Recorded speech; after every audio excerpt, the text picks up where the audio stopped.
Okay, over the last few days, we did not like this. A ton of anti-Trump chaos agents storming buildings and violently damaging Teslas. Senior advisor to President Trump, Elon Musk, says he's received death threats because he wants to downsize the federal government. But according to California Democrat Maxine Waters, President Trump is the one who wants to incite violence and start a war. Here she is. I'm worried that Trump is on the edge of creating a civil war. He alluded to it more than once. He alluded to the fact that if he did not get reelected, that there could be a civil war. What does Trump expect? Oh, I believe he expects violence.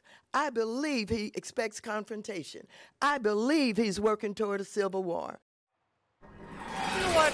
I'm just so over it. That's so played from her. You know, after George Floyd's murder, she would say, get up in their face. I don't even understand it anymore. What is she talking about? It goes farther back. Remember when Sarah Huckabee Sanders, then White House press secretary, was kicked out of a Virginia restaurant called the Red Hen? Yeah. Right after that, Maxine Waters was the first to go out and say, this is a great thing. I want all of the liberals to target Trump people wherever they are, harass them, go after them. She's been on this ever since. And by the way, during that period, it was President Obama and First Lady Michelle Obama who said, when they go low, we go high. That's out the door, clearly. And now you're seeing her accusing Trump of being the one who wants to incite violence. No one's, I think, really listening seriously to her anymore when she says that, because within the span of 24 to 48 hours, there's yet another incident like we saw at Trump Tower, where clearly, obviously, people are driven by her hypocritical message to do just what she's saying the other party's doing. Well, that's the thing. Where's the responsibility among these lawmakers? Like, they know their words matter. They know that their actions matter. So you see what was happening at Trump Tower yesterday. You know it's not right for those people to go in there on properties where businesses and residents are kept at bay, can't even exit what they're paying to live and work in. And she doesn't see that those words are not helpful? I don't, quite frankly, think that she cares. I don't think AOC cares. I don't think Ilhan Omar, Rashida Tlaib. And what I think it is, kind of going off the same narrative as the last block here, and from what Senator Fetterman said about kind of the free riders, I think that these representatives that are from very deep blue areas that are not worried about re-election, they say these things simply to get a reaction. They want to be shock jocks. They want to say things that are crazy. They want TV time. They want attention. They're not worried about appealing to moderates or centrists or even trying to get reelected, because they know they've either been in there forever or they're in such a deep blue area it doesn't matter. So I think that's why Maxine Waters does what she does. I think she has really no reason not to. It's working for her. She keeps getting back in office. Well, we keep talking about her, and I think maybe that's what they want more than anything. Well, you're not wrong about that. I mean, if you don't make a change, I guess you're choosing it. This isn't the first time that Maxine Waters has said President Trump wants a civil war. Remember these? Not only are they planning on a civil war, if they have to do that, but he's spelling it out specifically how and what they're going to do and how he's going to get revenge, how he's going to attack his enemies. He is capable of starting a civil war. He must be impeached. He must be stopped now. Kaylee? You know, that's amazing that she said this before and gotten away with it so many times. You know, let's break apart what she said. She said Trump expects violence. I think the only violence Trump expects is against himself at this point, because we saw what happened in Butler, Pennsylvania. We saw what happened weeks later on that golf course in Florida, his golf course. And she went on to say, as she did in those comments, he's working toward a civil war.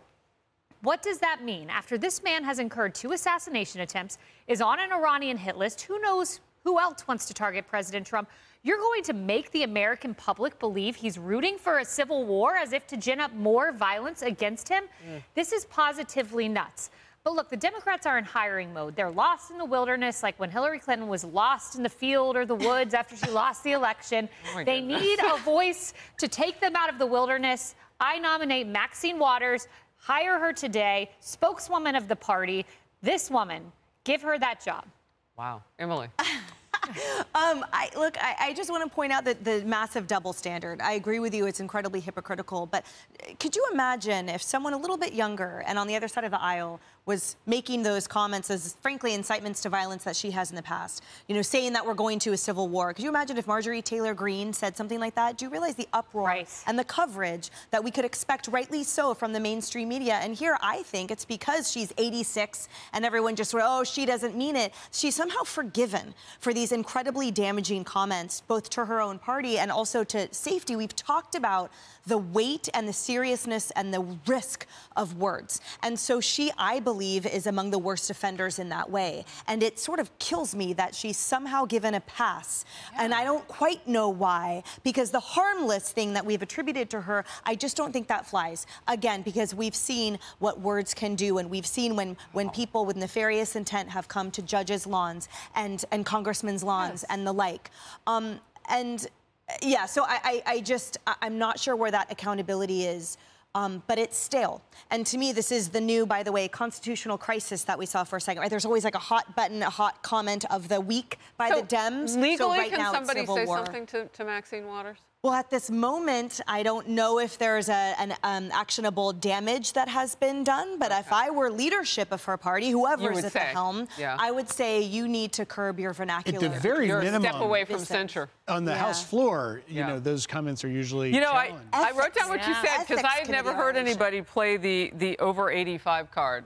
That's how I interpreted what you said. She's getting a pass. Yes. I mean, and it's a blessing to live that old. But if you're going to spew hate and try to start wars, that's you can't. She's play that still a card. sitting congresswoman. That's the thing. You know, we might see her as, oh, it's just an old lady. Like, you're not. You should behave and conform with ethics and vernacular that fits your But her office. district keeps voting for her. So this all we goes get back it. to that. Welcome you to can California. reprimand people as much as you want, but until you show the voters that there's a better way, we're going to be stuck with them. And AOC, who is much younger, who will be around a much longer time if her district doesn't understand they need to make a change. I'm Steve Ducey. I'm Brian Kilmeade. And I'm Ainsley Earhart. And click here to subscribe to the Fox News YouTube page to catch our hottest interviews and most compelling analysis.